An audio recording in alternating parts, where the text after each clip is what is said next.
சரியாய் 1844ஆம் ஆண்டு இங்கிலாந்து தேசத்தில் பிரிஸ்டல் நகரில் ஆயிரக்கணக்கான அனாதை குழந்தைகளுக்காக இல்லங்களை நடத்தியவர் ஜார்ஜ் முல்லர். அவருக்கு பெரிய ஸ்பான்சர்களோ அரசாங்க உதவியோ கிடையாது. அவர் நம்பியது கர்த்தரை மாத்திரம்தான். ஒரு நாள் காலை ஆசிரமத்தில் பயங்கரமான சூழல். 300க்கும் மேற்பட்ட குழந்தைகள் எழுந்து விட்டார்கள். அவர்களுக்கு காலை உணவு கொடுக்க வேண்டும். ஆனால் கிச்சனில் ஒரு துண்டு அப்பம் கூட இல்லை. ஸ்டாக் ரூம் காலியாக இருக்கிறது. குழந்தைகளை பராமரிப்பவர்கள் ஜார்ஜ் முல்லரிடம் வந்து பதட்டத்தோடு சொல்கிறார்கள், ஐயா, குழந்தைகளுக்கு கொடுக்க நம்மிடம் ஒன்றுமே இல்லை. ஆனால் ஜார்ஜ் முல்லர் பதறவில்லை. அமைதியாக சொன்னார், பரவாயில்லை, குழந்தைகளை டைனிங் டேபிளில் உட்கார சொல்லுங்கள். 300 குழந்தைகளும் காலியான தட்டுகளுக்கு முன்னால் அமர்ந்திருக்கிறார்கள். ஜார்ஜ் முல்லர் அவர்கள் முன்னால் நின்று கண்களை மூடி ஜெபித்தார். ஜெபம் முடிந்து சில நொடிகள் கூட ஆகவில்லை. வாசலில் பலத்த சத்தம்.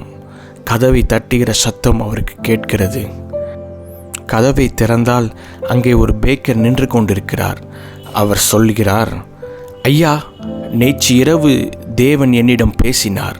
ஆசிரமத்தில் உள்ள குழந்தைகளுக்கு அப்பம் தேவைப்படும். நீ உடனே தயார் செய் என்று என் இதயத்தில் ஏவினார். அதனால் இரவு முழுவதும் தூங்காமல் உங்களுக்காக இந்த அப்பங்களை செய்து கொண்டு வந்திருக்கிறேன். இதை வாங்கிக் கொள்ளுங்கள் என்று சொன்னார். அவர் கொடுத்துவிட்டு சென்ற சில நிமிடங்களில் மீண்டும் ஒரு சத்தம். வாசலில் ஒரு பால் வண்டி நின்றிருந்தது. அந்த பால்காரர் சொன்னார், ஐயா, என் வண்டி உங்கள் ஆசிரமத்தின் முன்னால் பழுதாகிவிட்டது. இதை சரி செய்ய நீண்ட நேரமாகும். அதற்குள் இதில் இருக்கும் பால்கள் வீணாய் போய்விடும். தயவு செய்து இந்த பாலை உங்கள் குழந்தைகளுக்கு பயன்படுத்தி கொள்ளுங்கள் என்று சொல்லி அவர்களிடம் கொடுத்தார். பாருங்கள், எவ்வளவு பெரிய அற்புதம்.